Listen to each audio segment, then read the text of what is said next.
This Torah class is brought to you by TorahAnytime.com. Any adjustments?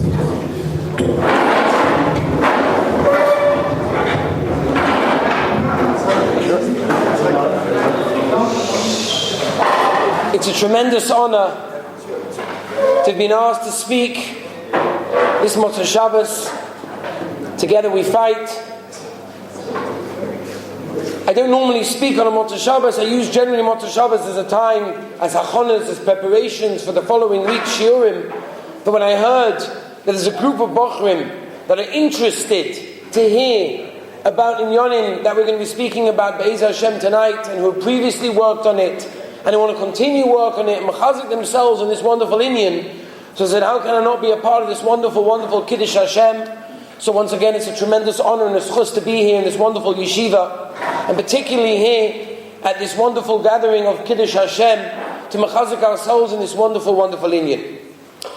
Rabbi Avi Wiesenfeld once said over an unbelievable mashal. He said that there was a wolf, and the wolf was once attacking a sheep, small little sheep, and the wolf was trying to attack the sheep in order to try and obviously kill the sheep and eat it. And at one point there was a lot of fighting, there was a lot of noise, people heard the fighting and the noise between one and the other. They realized what was going on, and all of a sudden it went quiet. And they wondered, what's going on? It's quiet, what's the pshat? So the Rabbi Avi Wiesenfeld explained that the wolf obviously had the sheep in a death hold. He was holding him in a situation where the sheep had nowhere to go. It was only a matter of moments until he would die, and it was actually a deathly silence. The silence before he passed away. Said Rabbi Avi Wiesenfeld, we're living right now in a generation. We're in a generation where there's a silence. A silence meaning people don't talk about those things that need to be talked about, and there's a deathly silence, because if we don't break the silence and we don't do something about it, we're only going to get worse and worse. Rabbi Shalom once came to New York and he spoke in Brooklyn. They asked him to speak and he spoke about Chilul Shabbos. They said, you're coming to Brooklyn to speak about Chilul Shabbos? There's many things you can speak about. Why Chilul Shabbos? He said like this: because when there's a fire, everybody knows you don't just address the mokrim ha'esh, the place where the fire is, but you also go everywhere around it as well to stop it from spreading to other places. And therefore the subject that we're dealing with tonight is obviously a sensitive subject. It's a subject that people generally don't like talking too much about in public, because again, it's sensitive. I remember discussing it the first time I gave a set of shiurim in the yeshiva to Rabbi Yisrael Orbach Shlita. And I went to my Rebbe, Rabbi Yisrael, and I said, Rebbe, do I discuss this in public? You know, we're going to talk about sensitive things, it's true. We're talking about Chazal, and we're going to mention the Mekomis and Shas and Posek where they talk about these things. But should such a thing be discussed Barabim in a public place? And he said, absolutely. We're in a generation where we have to break the silence. People didn't talk about it, people need to talk about it. And even though it's true that many people will say, it's not so negated to me, oh Hashem, I'm okay, I'm alright, I'm in the Beis Medrash the whole time, I don't have such nisyonos, I don't have such problems, if such a person exists. But still, we have to spread the water everywhere to make sure that it doesn't spread. That's the most important thing. And a person has to realize, especially as we're coming up to a Bein Hasmanim, coming up to a time where people often, I don't know exactly where everyone goes and what everybody does here, many people are going back to Chutz La'aretz, many people will be staying here, whatever you're doing, the general mahalach, the timetable, the schedule is not what normally happens during this month. You'll take time to go to certain places, do some activities, whatever you're planning on doing, in whatever scale or whatever level, but you go out of the walls of the Beis Medrash. And it can be dangerous. It can be dangerous when a person leaves the walls of the Beis Medrash, the Noach Steva, he's inside mamish, in the 4 dollar koisels of Beis Medrash, it's easy, it's kishmak. But when you leave, a person has to machazik himself. And Be'ez Hashem tonight, what we're going to try and do is once again speak about where the Bekoimis and Chazal in various places in Shas and some of the Svarim Akdoshim, what they say about this very, very choshev inyan, to realize how choshev it is, and how can we be mechazik ourselves in this wonderful inyan. Somebody once went to Rabbi Yaakov Meir Shechter, and he said to him, I'm going back to Chutz La'aretz, give me a bracha. So he said, I'll give you a bracha, no problem, but you have to know something. The airport itself, the first step of your way back to Chutz La'aretz is the airport. Maybe it's from the taxi already from before that, but in the airport. The airport is a place that he told him has a lot of nitzotzi kedusha there. He said, what does that mean? How do you understand that? He said, because this is a place that was made and set up for a person to be nichshol in the inyanim of Shmiras Einayim. It's made for a person to look at certain directions in certain ways and see the wrong thing. That's what it's set up to be. Mimela, when a person's in such a place where it's so easy for a person to fall, so the Yetzer Hara goes a lot stronger, but there's a lot of nitzotzes kedusha.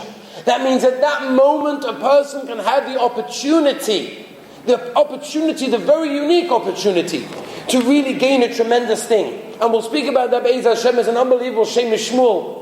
The Shem Mishmul writes that there are many ways for a person to become a tzaddik. Anyway, there's many ways for a person to become a tzaddik. A person can sit and learn Yomam V'Layla and work in his Tikkun HaMidas and learn Musa. There's tremendous mahalchim how a person can become a tzaddik. But says the Shem Mishmul, very interesting.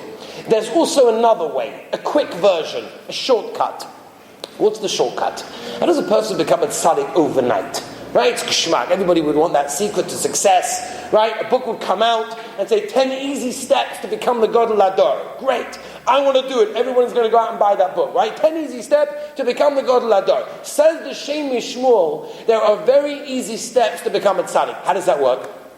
So he writes, explaining to Shem Mishmul, the pshat is that when a person works on himself and avoid, and he works on himself, of course that's one way, but there's another way.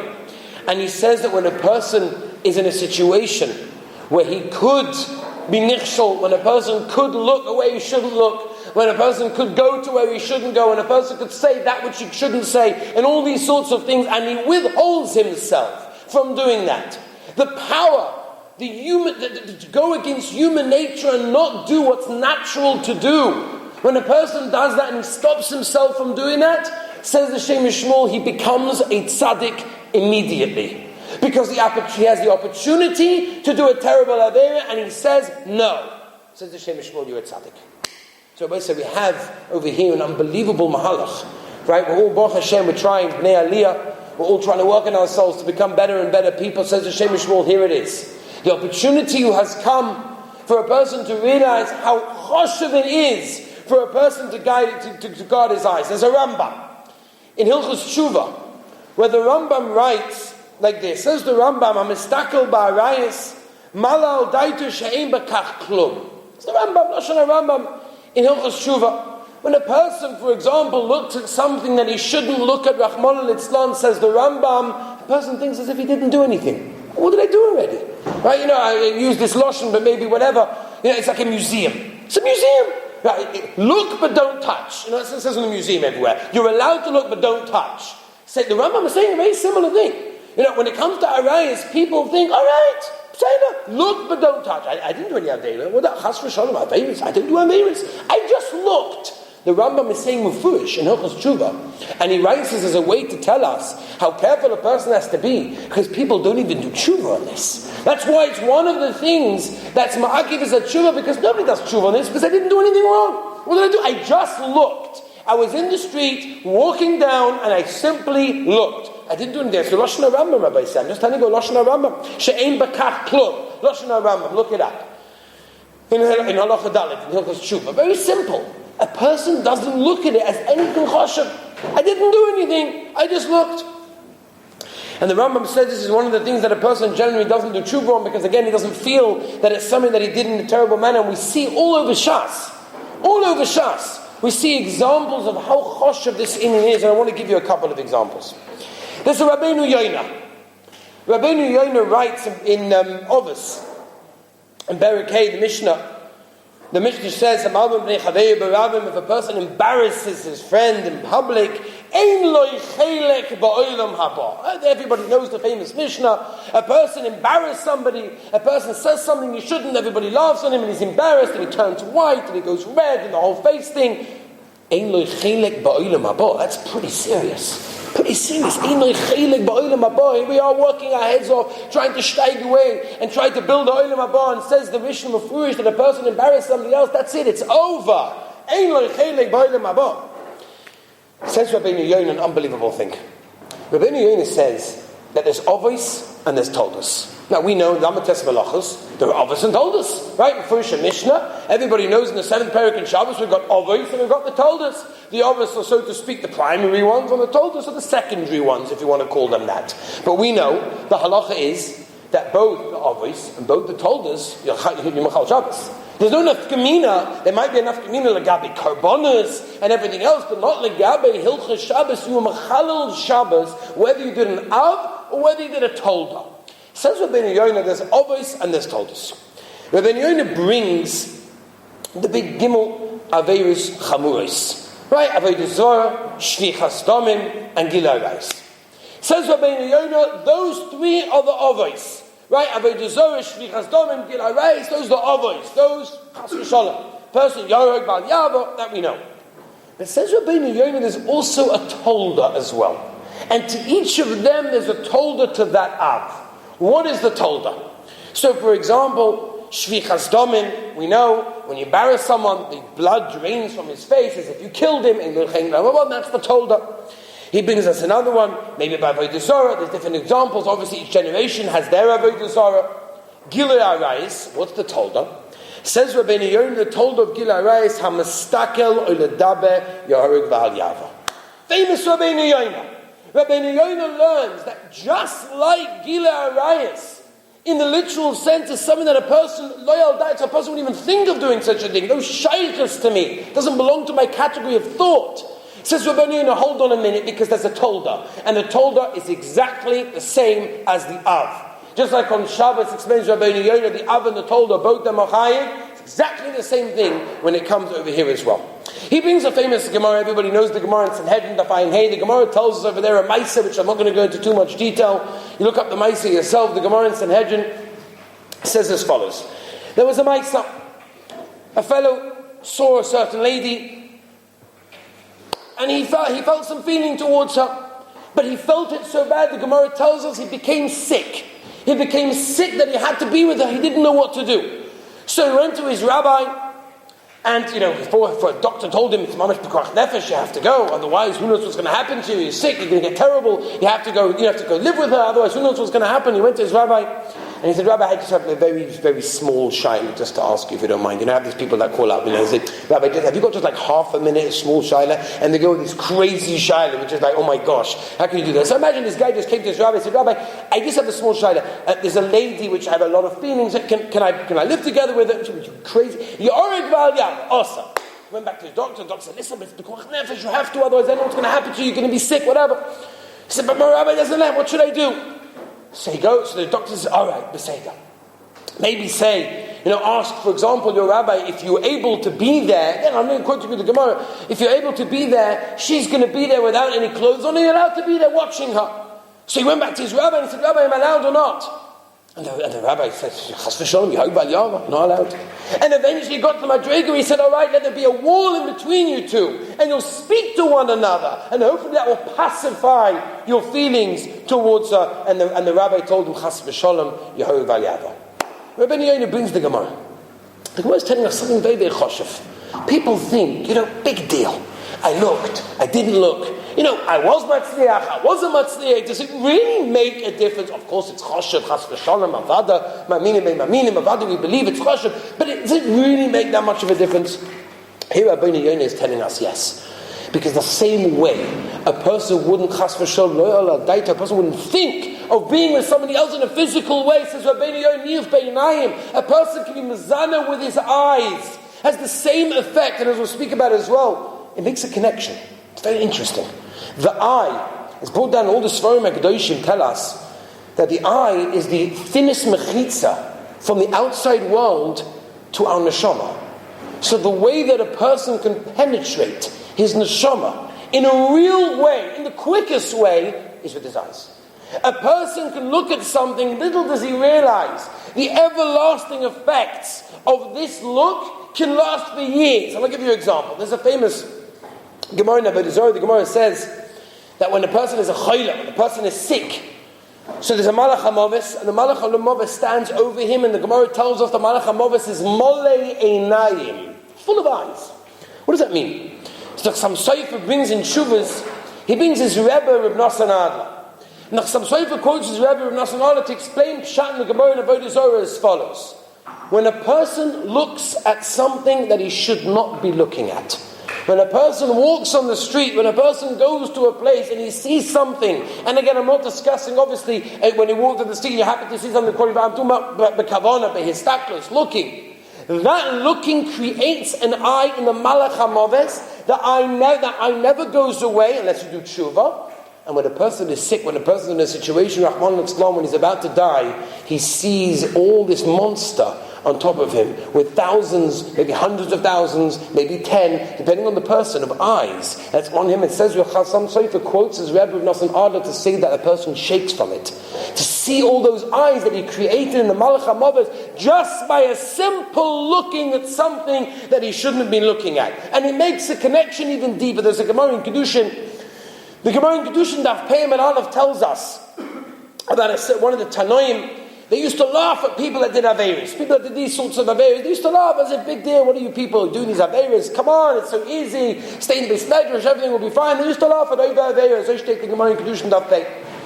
The Gemara continues to say that the Sultan went to the Rabbeinu Shalom and said, hey, let's go test these people. Oh, they think it's so easy. What are you doing Averis for? It's so easy. So the Sultan said, no problem, I'm going to test you. And the Rebbeinu Shalom gave permission to test, and the Rebbeinu Shalom said, all right, the Sultan will dress up as the most beautiful woman that ever walked the planet, and you're going to test these Tanoim to see how they did. And he went down, and he tested them. It was a whole spiel. Until eventually, Baruch Hashem, that they won, and they overcame. Frek the Ben Yada. Pasha the Kasha. If all they were trying to do is test them, so why does Sultan have to dress up as a woman and come down? Says the Ben Yehuda, why couldn't they just bring a woman and bring him in? What's the difference? The Sultan has to dress up. What's the pshat in the Gemara? What's the Gemara trying to teach us? Says the Ben Yehuda, he says, because if it would have been a real woman and they would have looked, there would have been a connection. And that connection doesn't go away easily. The Sultan dresses up as a woman that doesn't really exist. Nope, that's not going to make such a connection. The Ben Yehuda is telling us an unbelievable thing. When a person looks, it's not just you're looking. I didn't look, how did I look, how much did I look away? True. But when a person looks, it makes a connection. And the person has to realize this. Because when you go out in the street and you have the opportunity to be shown in your eyes, you should think for a moment, hold on a second, there's a lot at stake over here. There's a lot going on. Chazal tell us, not from the Gemara, but Motza'ei Peizayin also, where the Gemara says that if a person guards his eyes, he's zoicha. As we know, Yosef HaTzadik was zoicha. He's called Yosef HaTzadik for that reason, because he was showing himself. That's the pshat. And that's exactly what the Torah is telling us as well. We all want to know Torah. Everybody here wants to know Torah. There's not a person in this room that doesn't have the she'ifa to grow in Torah in a tremendous way. And we're chalishing to sit down in the Beis Medrash with a cheshik, with a geschmack, and the siyata d'shmaya should come pouring down, and we should understand pshat in the Rashba, and we should understand pshat in the Ritva, and the Pnei Yeshua. It should be moirid. We all want that geschmack. Everybody wants that geschmack. The Torah is telling us, here's the secret. Here is where it is. This is what the Torah is telling us. A person can do, a person wants to keep, a person wants to do Torah. How do you do it? How many bachrim come in and say, Rebbe, I'm just not motivated, it's just not going, it's gainish, it's not happening. What's the pshat? It's like a person. Imagine you take one of these mints, you have these tiny mints that you can suck on these mints. It's real heavy mint taste in your mouth. So imagine you're having one of these little mint tastes and someone says to you, I've got a slice of your very favorite cheesecake. You love cheesecake by you wait for the whole year for Shavuos, and Shavuos has been already, you have to wait a whole year for next Shavuos, and finally somebody comes with a favorite piece of my cheesecake. So I take a spoon of it, and I start eating it. It's not going to taste good. It's going to taste very minty. It's not going to be geschmack. I've got a mint in my mouth, I can't taste cheesecake in the same way. Says the Torah, you can't taste Torah if you've got this in your head. If it's in your eyes, if it's in your head, if it's in your neshama, you just won't taste Torah. And everybody here wants to taste Torah. Because that's the ultimate. That's the ultimate happiness. It's the ultimate simcha that a person can have in his life. It's having a geschmack in Torah. Having a geschmack in everything that we learn.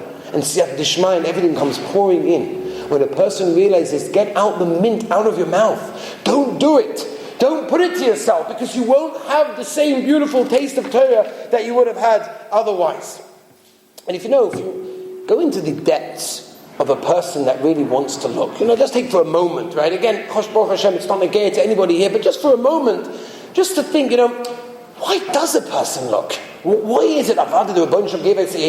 True. But what is the lomdus behind a person that really wants to look? What are you looking for? What are you trying to get? So the answer is, the Yetzer Hara obviously puts in your head that there's something there, and you're missing something. Could be it's advertising. This is what the advertising does, right? All the advertising in the world is telling us one thing, right? If you ever notice this, that Tzad HaShava of all advertising is one nekuda. You're missing this. And until you have this, you will not be happy, right? The Coca-Cola, that it's freezing cold and it's dripping down and the ice next to it. It's geschmack. It shows me, if I don't have a Coca-Cola that's cold, I don't know if I'm going to be happy. That's what advertising is. Advertising is you have to have this or you won't be happy. That's what the Yetzer Hara is telling you. There's a hidden promise out there. There's something out there that you need, and if you have it, it will be fulfilled. That's the kavanah. That's going on in your head. At the time that a person looks, he's looking at that. The eye, the biggest salesman of your guf, of everything, is telling you there's something there. Have a look. And the answer is obviously there's nothing there. It's hot air, or even better, it's salty water. If you're thirsty and you take some salty water, what's going to happen? You're just going to be more thirsty. Maybe for that 1 second as it was going down your throat, because your throat was dry, yes, you managed to quench a little bit of that thirst.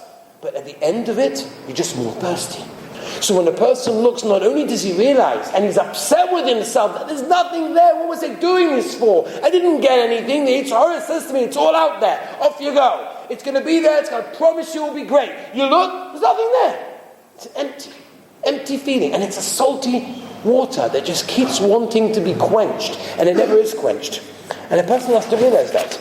There's nothing there. You have to realize where it's coming from.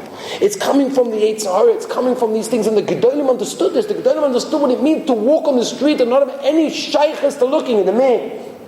In Poland. So Seder there, I don't know what Seder goes on over here, I have no idea. But in the Mir, Seder was 7 hours straight. It was a Seder for 7 hours straight. Moedik, 7 hours straight. There were a few Bachim in the Mir that after 3 hours, a little bit difficult, a little bit of a break, Seder, I need a coffee, whatever.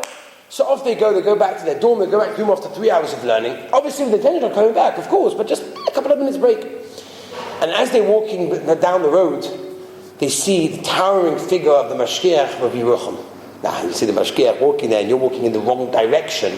There's a little bit of a problem. So these Bochum were petrified. What, the Mashgiach is going to catch us? What's he going to say to us? What's going to happen to us? They were going crazy. What are they going to do? So one of the other Bochum said, maybe you go behind me and we'll go to the side and figure it out. One of the older Bochum said, what's the matter with you? You don't know the Mashgiach? You can walk past him, he won't see a thing. He won't even know you're on the road. The Gedolim understood how a person can walk, how a person can go out in a way that he doesn't even look. Because they understood that there's nothing there to look at that's worth looking at. There's nothing there for a person whatsoever. And that's what a person has to do. Someone came to the Baba Sali. He said, how's the pshat? You daven, I daven, you're davening, always Mekayim, it always works. Me, it doesn't work. Our tefillahs are not the same. It's a very posh. The Baba Sali said there are two things that a person has to be careful of. And if he is, his tefillahs go straight up to Kisei HaKovod. What are they? To show me his piv, to watch the words that come out of his mouth, and obviously the way he says them. And number two, show me his einov, to watch his eyes. Because when a person watches those two things, and there's a connection between them as well, I speak about it every Yeshiva Vim, you see there's a major connection in both of them, but the point of tonight is talking about the Shmir Senaim, is a person to watch themselves is to realize the tefillahs that you offer. Everybody here davening, Baruch Hashem, Shachos, Mincha, Ma'av, Ben Asmanim. We're going to be davening, and every single person wants to be answered. Which person doesn't want his tefillahs to go up to Kisei HaKovod? Which person doesn't want to daven for a shidduch? Which person doesn't want to daven for children? Which person doesn't want health, happiness, shalom bayis, good children? Everything we want. We've got a whole list. And we want it to go straight up. So there's something stopping it. Obviously, there's what we talk about as well. That's a whole different shmuz. But it's also, so the Baba Sali, also what goes in our eyes, because that affects our neshama. It's similar to what the Chofetz Chaim said. It's brought down in Shmir Saloshen, that when a person has a beautiful instrument, it plays beautiful music. But the moment some of the strings are broken, it's not going to play the same beautiful music. And said the Chofetz Chaim, the same things with our mouth and the same things with our neshama. It won't express itself in the way that it needs to express itself because the person can't. If it's been polluted, if it's gone down, if it's gone to the wrong places and seen the wrong things, it's impossible for a person to realize his full potential and get the simcha and everything else. And the person has to realize the schar as well. The schar is unbelievable. It's put down the Svarim Akdoshim as well, bring down that when the Kohen Gadol, this was the height of the year, the Kohen Gadol went into the Kodesh HaKadoshim once a year. He was the only person that was allowed to go in. And he went in, and what did he say? There's a whole list. We say it by Yom Kippur, all the Hirotzins. But one of the things he did was he said Shem Hashem 10 times. Shem Hashem 10 times. Shem Hashem 10 times is Gematria 260. And I is Gematria 130. The Sforim bring down that when a person watches his eyes, both eyes is equal 260, that means you're on the same madrega as the Kohen Gadol that's live in the Fnim in the Kodesh HaKadoshim on Yom Kippurim. That means you're walking on the street, you're in a certain place, wherever it is, in the airport, outside the yeshiva, in the street, wherever it is. And you have the opportunity to look at something that you shouldn't look at. Once again, I'm talking about a stuckness over here. A real looking bekavana to look. And you pull yourself away and you say, no, I'm not going to do that right now. Say the Svarim HaKadoshim, you have been elevated to the level, to the madrega of the Kohen Gadol, the Kodesh HaKadoshim on Yom Kippurim. Can you understand what that means? Which person wouldn't give all the money in the world to do such a thing? The Toldos Ayin Rebbe once said over Mordechai Maisa. He said, person gets to Shemayim after 120 years, steiging 120 years of tikkun amidus, 120 years of trying to become Torah mitzvahs. And he gets up there and is starting to weigh up everything, the balancing of the scales, the mitzvahs, the averas, it's still looking a little bit shaky, things are not looking so good, and all of a sudden a bus, huge bus, an English double-decker bus, comes over and plants itself on one side of the scales of the mitzvahs and the Torah, and the thing goes flying down. All the averas are just out the window because there's nothing left. And he's looking and saying, what's going on over here? What is this bus? I never saw such a bus in my life. I never saw the people inside the bus. I don't know anything what's going on over here. So they told him like this. They said, listen, you have to understand. Many years ago, you were on the street, and there was an opportunity to look at something that you know you shouldn't have looked at. And in your mind, the Yetzer Hara was playing with you. It's not so bad, it's probably not so bad, she's not wearing such not smears things anyway, the whole Yetzer Hara. And you said, no, I'm not interested. I'm not interested, it's not going to give me anything, it's only going to make things worse for me, that's it, I'm not looking. He said, at that moment, at that exact moment that you did that, there was an Arab in a village somewhere in some Arab town in the middle of who knows where, that was putting together a bomb. And this bomb, Rahman al-Islam, would have gone on a bus full of children, women, men, innocent people on the way to the Kaisal.